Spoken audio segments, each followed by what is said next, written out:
Stephen King, El Coco. Recurro a usted porque quiero contarle mi historia, dijo el hombre acostado sobre el diván del Dr. Harper. El hombre era Lester Billings, de Waterbury, Connecticut. Según la ficha de la enfermera Vickers, tenía 28 años. Trabajaba para una empresa industrial de Nueva York, estaba divorciado y había tenido 3 hijos, todos muertos. No puedo recurrir a un cura porque no soy católico. No puedo recurrir a un abogado porque no he hecho nada que deba consultar con él. Lo único que hice fue matar a mis hijos, de uno en uno. Los maté a todos. El Dr. Harper puso en marcha el magnetófono. Billings estaba duro como una estaca sobre el diván, sin darle un ápice de sí. Sus pies sobresalían, rígidos por el extremo. Era la imagen de un hombre que se sometía a una humillación necesaria. Tenía las manos cruzadas sobre el pecho, como un cadáver. Sus facciones se mantenían escrupulosamente compuestas. Miraba el simple cielo raso, blanco, de paneles, como si por su superficie desfilaran escenas e imágenes. ¿Quiere decir que los mató realmente o...? No, un movimiento impaciente de la mano, pero fui el responsable. Denny en 1967, Shirl en 1971 y Andy este año. Quiero contárselo. El Dr. Harper no dijo nada. Le pareció que Billings tenía un aspecto demacrado y envejecido. Su cabello raleaba, su tez estaba pálida. Sus ojos encerraban todos los secretos miserables del whisky. Fueron asesinados, ¿entiende? Pero nadie lo cree. Si lo creyeran, todo se arreglaría. ¿Por qué? Porque Billings interrumpió y se irguió bruscamente sobre los codos, mirando hacia el otro extremo de la habitación. ¿Qué es eso?, bramó. Sus ojos se habían entrecerrado, reduciéndose a 2 tajos oscuros. ¿Qué es qué? Esa puerta. Ah, es el armario empotrado, respondió el Dr. Harper, donde cuelgo mi abrigo y dejo mis chanclos. Ábralo, quiero ver lo que hay dentro. El Dr. Harper se levantó en silencio, atravesó la habitación y abrió la puerta. Dentro, una gabardina marrón colgaba de una de las 4 o 5 perchas. Abajo había un par de chanclos relucientes. Dentro de uno de ellos había un ejemplar cuidadosamente doblado del New York Times. Eso era todo. ¿Conforme?, preguntó el Dr. Harper. Sí. Billings dejó de apoyarse sobre los codos y volvió a la posición anterior. Decía, manifestó el Dr. Harper mientras volvía a su silla, que si se pudiera probar el asesinato de sus 3 hijos, ¿todos sus problemas se solucionarían? ¿Por qué? Me mandarían a la cárcel, explicó Billings inmediatamente, para toda la vida. Y en una cárcel uno puede ver lo que hay dentro de todas las habitaciones. Todas las habitaciones. Sonrió a la nada. ¿Cómo fueron asesinados sus hijos? No trate de arrancármelo por la fuerza. Billings se volvió y miró a Harper con expresión aviesa. Se lo diré, no se preocupe. No soy uno de esos chalados que se pasean por el mundo y pretenden ser Napoleón, o que justifican haberse aficionado a la heroína porque la madre no los quería. Sé que no me creerá. No me interesa, no me importa. Me bastará con contárselo. Muy bien. El Dr. Harper extrajo su pipa. Me casé con Rita en 1965. Yo tenía 21 años y ella 18. Estaba embarazada. Ese hijo fue Denny. Sus labios se contorsionaron para formar una sonrisa gomosa, grotesca, que desapareció en un abrir y cerrar de ojos. Tuve que dejar la universidad y buscar empleo, pero no me importó. Los amaba a los 2. Éramos muy felices. Rita volvió a quedar embarazada poco después del nacimiento de Denny, y Shirl vino al mundo en diciembre de 1966. Andy nació en el verano de 1969, cuando Denny ya había muerto. Andy fue un accidente. Eso dijo Rita. Aseguró que a veces los métodos anticonceptivos fallan. Yo sospecho que fue más que un accidente. Los hijos atan al hombre, usted sabe. Eso les gusta a las mujeres, sobre todo cuando el hombre es más inteligente que ellas. ¿No le parece? Harper emitió un gruñido neutro. Pero no importa, a pesar de todo los quería. Lo dijo con tono casi vengativo, como si hubiera amado a los niños para castigar a su esposa. ¿Quién mató a los niños?, preguntó Harper. El Coco, respondió inmediatamente Lester Billings.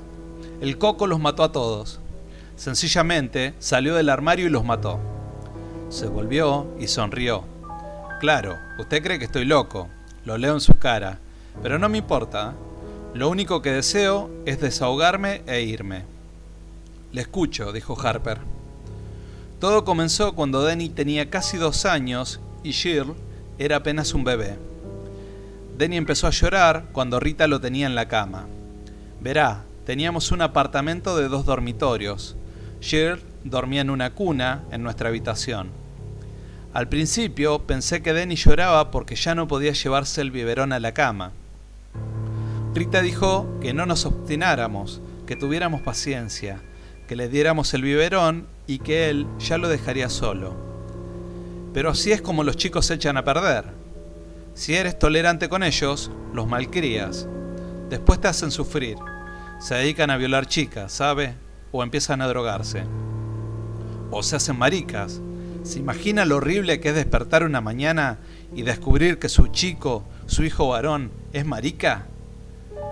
Sin embargo, después de un tiempo, cuando vimos que no se acostumbraba, empecé a acostarle yo mismo.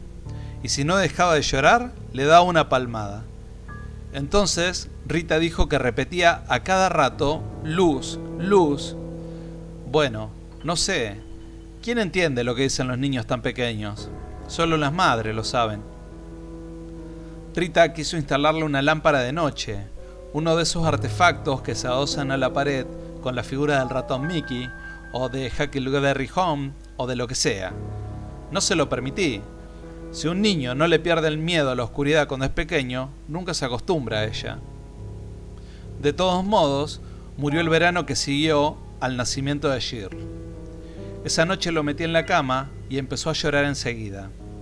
Esta vez entendí lo que decía. Señaló directamente el armario cuando lo dijo. ¡El Coco!, gritó. ¡El Coco, papá! Apagué la luz y salí de la habitación y le pregunté a Rita por qué le había enseñado esa palabra al niño. Sentí deseos de pegarle un par de bofetadas, pero me contuve. Juró que nunca se la había enseñado. La acusé de ser una condenada embustera. Verá, ese fue un mal verano para mí. Solo conseguí que me emplearan para cargar camiones de Pepsi en un almacén, y estaba siempre cansado. Shirl se despertaba y lloraba todas las noches, y Rita la tomaba en brazos y gimoteaba. Le aseguro que a veces tenía ganas de arrojarlas a las 2 por la ventana. Jesús, a veces los mocosos te hacen perder la chaveta. Podrías matarlos. Bien, el niño me despertó a las 3 de la mañana, puntualmente. Fui al baño, medio dormido, ¿sabe? Y Rita me preguntó si había ido a ver a Denny. Le contesté que lo hiciera ella y volví a acostarme. Estaba casi dormido cuando Rita empezó a gritar. Me levanté y entré en la habitación. El crío estaba acostado boca arriba, muerto. Blanco como la harina, excepto donde la sangre se había acumulado, por efecto de la gravedad. La parte posterior de las piernas, la cabeza, las nalgas, tenía los ojos abiertos. Eso era lo peor, ¿sabe? Muy dilatados y vidriosos, como los de las cabezas de alce que algunos tipos cuelgan sobre la repisa, como en las fotos de esos chinitos de Vietnam. Pero un crío norteamericano no debería tener esa expresión. Muerto boca arriba, con pañales y pantaloncitos de goma, porque durante las últimas 2 semanas había vuelto a orinarse encima. ¡Qué espanto! Yo amaba a ese niño. Billings meneó la cabeza lentamente y después volvió a ostentar la misma sonrisa gomosa, grotesca. Rita chillaba hasta desgañitarse. Trató de alzar a Denny y mecerlo, pero no se lo permití. A la Poli no le gusta que uno toque las evidencias. Eso lo sé. ¿Supo entonces que había sido el Coco?, preguntó Harper apaciblemente. Oh, no, entonces no, pero vi algo. En ese momento no le di importancia, pero mi mente lo archivó. ¿Qué fue? La puerta del armario estaba abierta. No mucho, apenas una rendija. Pero verá, yo sabía que la había dejado encerrada. Dentro había bolsa de plástico. Un crío se pone a jugar con una de ellas y adiós, se asfixia. ¿Lo sabía? Sí. ¿Qué sucedió después? Billings se encogió de hombros. Lo enterramos. Miró con morbosidad sus manos, que habían arrojado tierra sobre 3 pequeños ataúdes. ¿Hubo una investigación? Claro que sí. Los ojos de Billings centellearon con un brillo sardónico. Vino un jodido matasanos con un estetoscopio y un maletín negro lleno de chicles y una zamarra robada de alguna escuela de veterinaria. Colapso en la cuna, fue el diagnóstico. ¿Ha oído alguna vez semejante disparate? El crío tenía 3 años. El colapso en la cuna es muy común durante el primer año de vida, explicó Harper puntillosamente, pero el diagnóstico ha aparecido en los certificados de defunción de niños de hasta 5 años, a falta de otro mejor. ¡Mierda!, espetó Billings violentamente. Harper volvió a encender su pipa. Un mes después del funeral, instalamos a Shirl en la antigua habitación de Denny. Rita se resistió con uñas y dientes, pero yo dije la última palabra. Me dolió, por supuesto. Jesús, me encantaba tener a la mocosa con nosotros, pero no hay que sobreproteger a los niños, pues en tal caso se convierten en lisiados.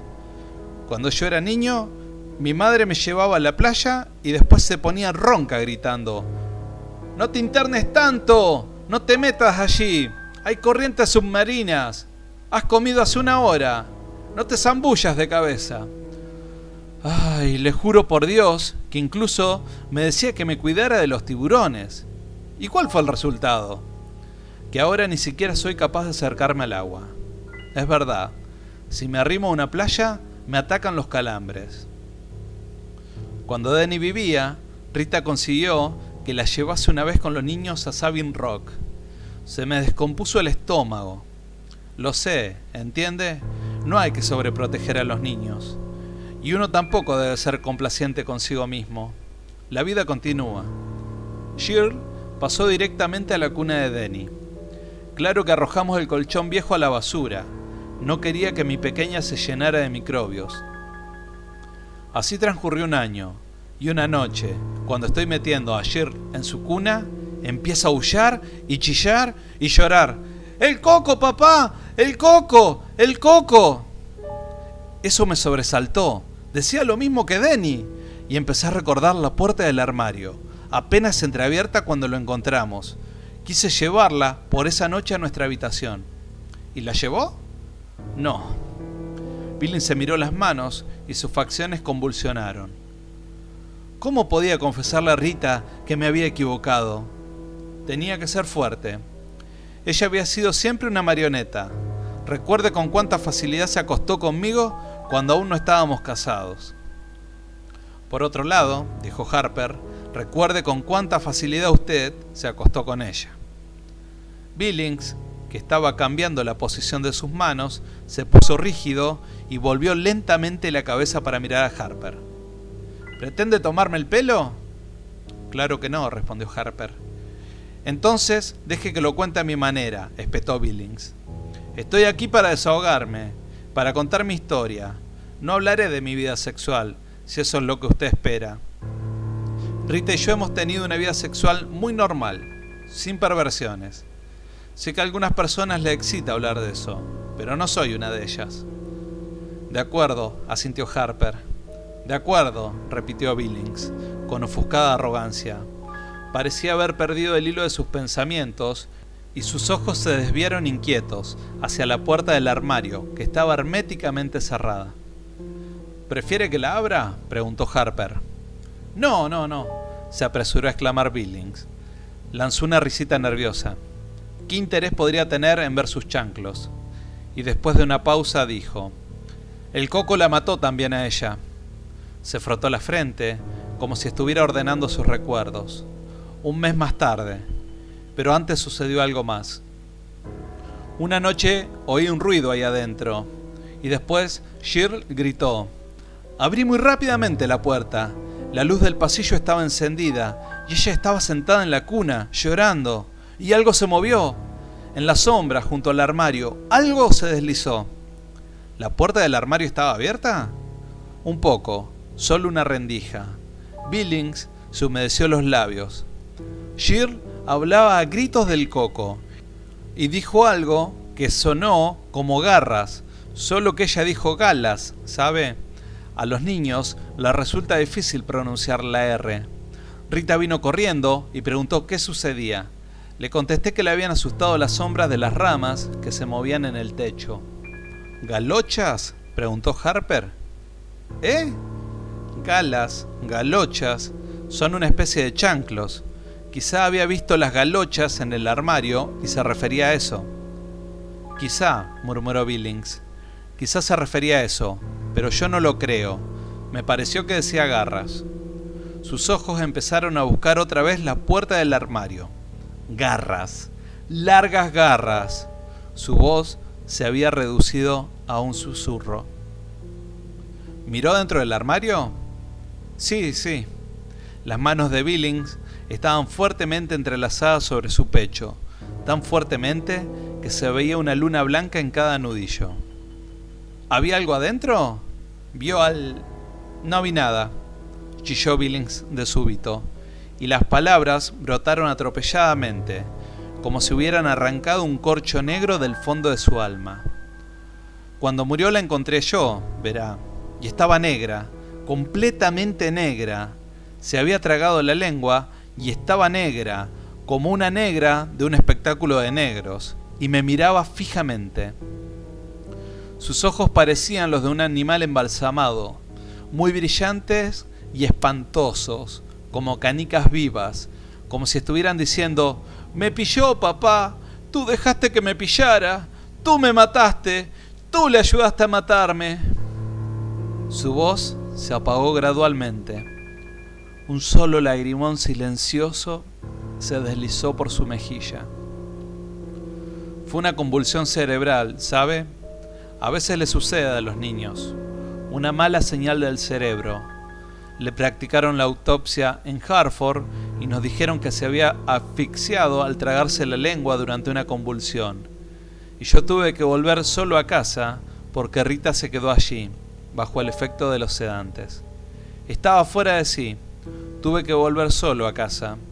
Y sé que a un crío no le atacan las convulsiones por una alteración cerebral. Las convulsiones pueden ser el producto de un susto. Y yo tuve que volver solo a la casa donde estaba eso. Dormí en el sofá, susurró, con la luz encendida. ¿Sucedió algo? Tuve un sueño, contestó Billings. Estaba en una habitación oscura y había algo que yo no podía ver bien. Estaba en el armario. Hacía un ruido viscoso. Me recordaba un cómic que había leído en mi infancia. Cuentos de la cripta, ¿lo conoce? Jesús, había un personaje llamado Graham Ingles, capaz de invocar a los monstruos más abominables del mundo y algunos de otros mundos. De todos modos, en este relato, una mujer ahogaba a su marido, ¿entiende? Le ataba unos bloques de cemento a los pies y lo arrojaba a una cantera inundada, pero él volvía. Estaba totalmente podrido y de color negro verdoso, y los peces le habían devorado un ojo y tenía algas enredadas en el pelo. Volvía y la mataba, y cuando me desperté en mitad de la noche, pensé que lo encontraría inclinándose sobre mí, con garras, largas garras. El doctor Harper consultó el reloj digital embutido en su mesa. Lester Billings estaba hablando desde hacía casi media hora. Cuando su esposa volvió a casa, dijo: ¿cuál fue su actitud respecto a usted? Aún me amaba, respondió Billings orgullosamente. Seguía siendo una mujer sumisa. Ese es el deber de la esposa, ¿no le parece? La liberación femenina solo sirve para aumentar el número de chalados. Lo más importante es que cada cual sepa ocupar su lugar, ¿cómo decirlo? Su sitio en la vida. Eso es.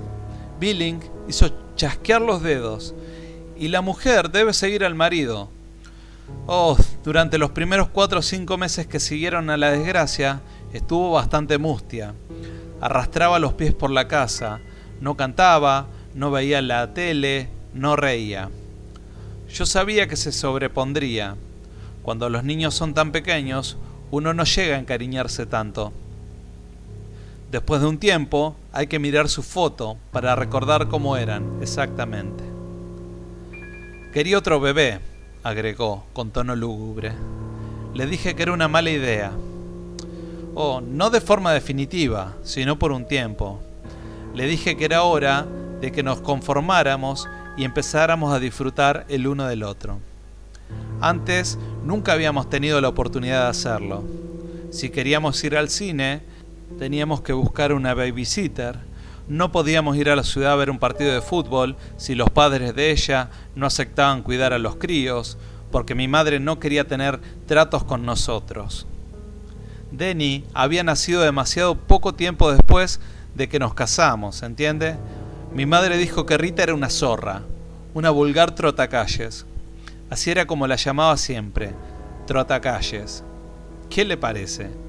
Una vez me hizo sentar y me recitó la lista de las enfermedades que podía pescarme si me acostaba con una trotacalles, con una prostituta.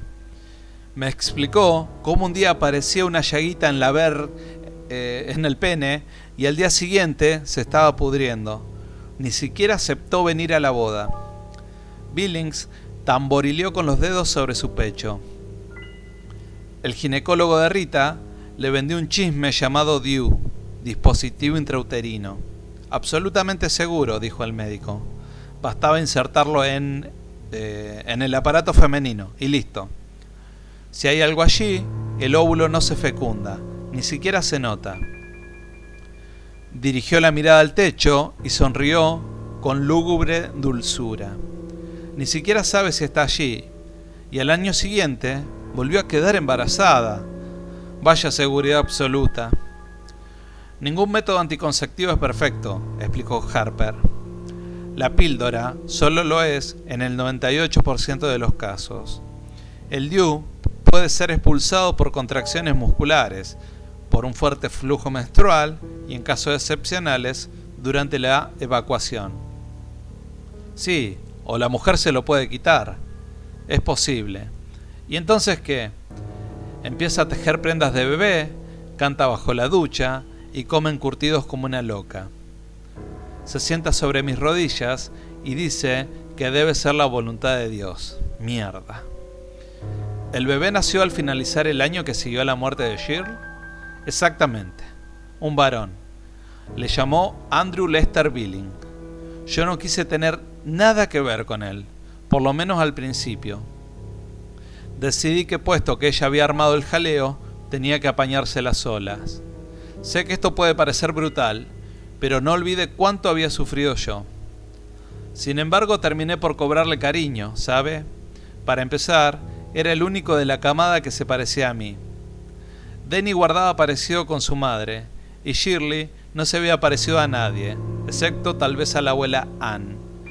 Pero Andy era idéntico a mí. Cuando volvía de trabajar, iba a jugar con él. Me tomaba solo el dedo y sonreía y gorgoteaba. A las 9 semanas ya sonreía como su papá. ¿Cree lo que le estoy contando?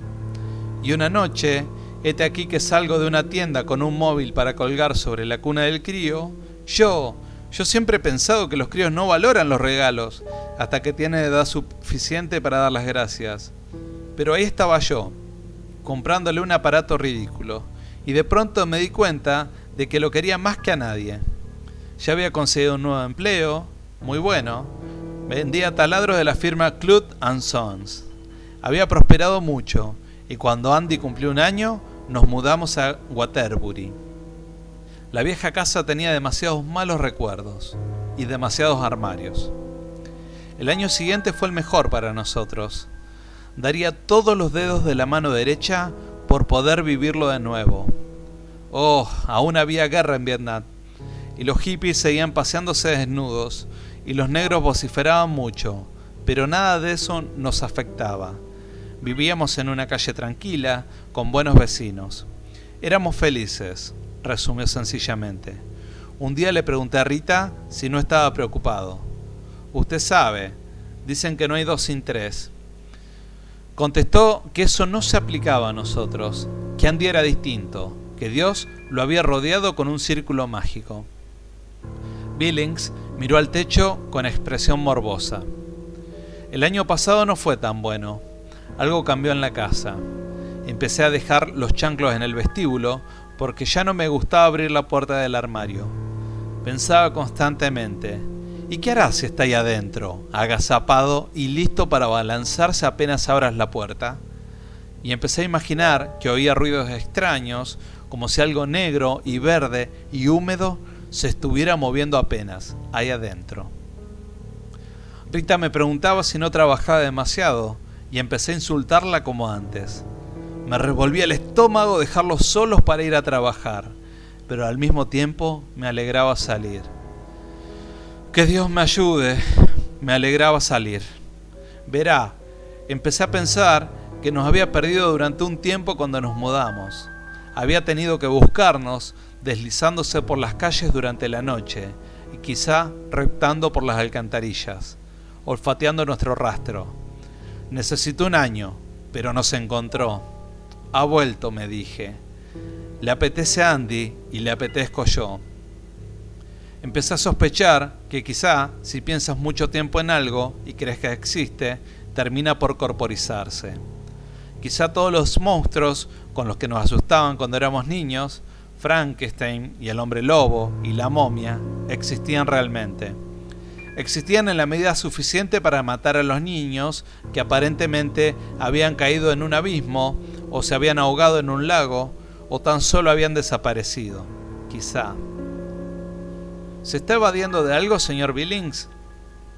Billings permaneció un largo rato callado. En el reloj digital pasaron 2 minutos. Por fin dijo bruscamente: Andy murió en febrero.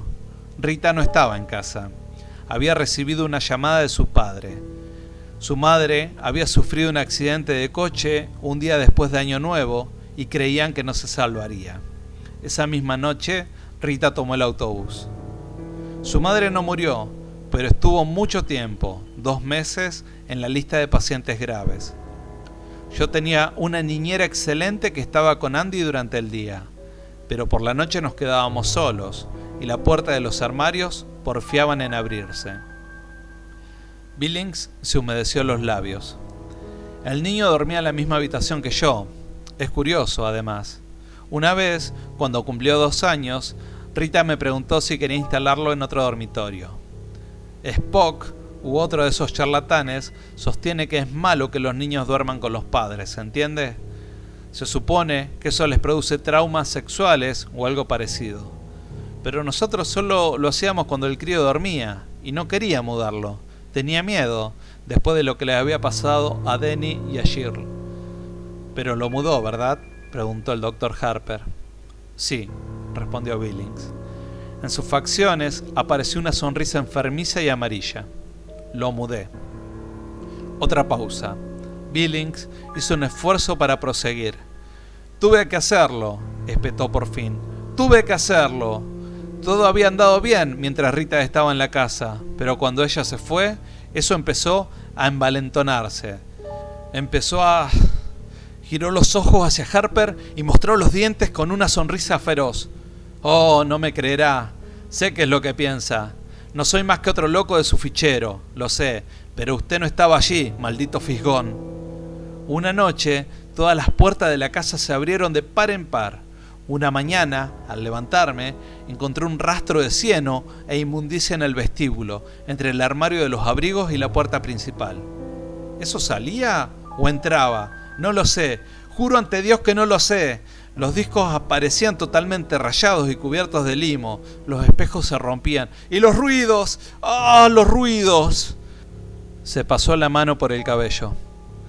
Me despertaba a las 3 de la mañana y miraba la oscuridad y al principio me decía, es solo el reloj. Pero por debajo del tic-tac oía algo que se movía sigilosamente, pero no con demasiado sigilo, porque quería que yo lo oyera. Era un deslizamiento pegajoso, como el de algo salido del fregadero de la cocina, o un chasquido seco, como el de garras que se arrastran suavemente sobre la baranda de la escalera. Y cerraba los ojos, pensando que si oírlo era espantoso, verlo sería... Y siempre temía que los ruidos se interrumpieran fugazmente, y que luego estallara una risa sobre mi cara, y una bocanada de aire con olor a coles rancias, y que unas manos se cerraran sobre mi cuello. Billings estaba pálido y tembloroso, de modo que lo mudé. Verá, sabía que primero iría a buscarle a él, porque era el más débil, y así fue. La primera vez chilló en mitad de la noche, y finalmente, cuando reuní los cojones suficientes para entrar, lo encontré de pie en la cama y gritando, ¡El Coco, papá! ¡El Coco! ¡Quiero ir con papá! ¡Quiero ir con papá! La voz de Billings sonaba atiplada, como la de un niño. Sus ojos parecían llenar toda su cara. Casi dio la impresión de haberse encogido en el diván. Pero no pude. El tono atiplado infantil perduró. ¡No pude! ¡No pude! Y una hora más tarde oí un alarido sobrecogedor, gorgoteante, y me di cuenta de que le amaba mucho porque entré corriendo, sin siquiera encender la luz. Corrí. ¡Oh, Jesús, María y José! ¡Le había atrapado! Le sacudía como un perro sacude un trapo, y vi algo con unos repulsivos hombros encorvados y una cabeza de espantapájaros, y sentí un olor parecido al que despide un ratón muerto en una botella de gaseosa, y oí. Su voz se apagó y después recobró el timbre adulto. Oí cómo se quebraba el cuello de Andy. La voz de Billings sonó fría y muerta. Fue un ruido semejante al del hielo que se quiebra cuando uno patina sobre un estanque en invierno. ¿Qué sucedió después? Eché a correr, respondió Billings con la misma voz fría, muerta. Fui a una cafetería que estaba abierta durante toda la noche. ¿Qué le parece esto? Como prueba de cobardía. Me metí en una cafetería y bebí 6 tazas de café. Después volví a casa. Ya amanecía. Llamé a la policía aún antes de subir al primer piso. Estaba tumbado en el suelo mirándome, acusándome. Había perdido un poco de sangre por una oreja, pero solo una rendija. Se cayó. Harper miró el reloj digital. Habían pasado 50 minutos. Pídale una hora a la enfermera, dijo, los martes y jueves. No. Solo he venido a contarle mi historia, respondió Billings, para desahogarme. Le mentí a la policía, ¿sabe? Dije que probablemente el crío había tratado de bajar de la cuna por la noche y se lo tragaron, claro que sí. Eso era lo que parecía, un accidente, como los otros. Pero Rita comprendió la verdad. Rita comprendió, finalmente. Se cubrió los ojos con el antebrazo derecho y empezó a sollozar. Señor Billings, tenemos que conversar mucho, manifestó el doctor Harper después de una pausa. Creo que podremos eliminar parte de sus sentimientos de culpa, pero antes tendrá que desear realmente liberarse de ellos. ¿Acaso piensa que no lo deseo?, exclamó Billings, apartando el antebrazo de sus ojos. Estaban rojos, irritados, doloridos. Aún no, prosiguió Harper afablemente. ¿Los martes y jueves? ¡Maldito curandero!, masculló Billings después de un largo silencio. Está bien. Pídale hora a la enfermera, señor Billings. Adiós. Billings soltó una sonrisa hueca y salió rápidamente de la consulta sin mirar atrás. La silla de la enfermera estaba vacía. Sobre el secante del escritorio había un cartelito que decía «Vuelvo enseguida». Billings se volvió y entró nuevamente en la consulta. «Doctor, ¿su enfermera?» No había nadie en la habitación, pero la puerta del armario estaba abierta, solo una pequeña rendija. «¡Qué lindo!», dijo la voz desde el interior del armario. «¡Qué lindo!». Las palabras sonaron como si hubieran sido articuladas por una boca llena de algas descompuestas. Billings se quedó paralizado donde estaba, mientras la puerta del armario se abría. Tuvo una vaga sensación de tibieza en el bajo vientre cuando se orinó encima. ¡Qué lindo!, dijo el Coco mientras salía arrastrando los pies. Aún sostenía su máscara del Dr. Harper en una mano podrida, de garras espatuladas.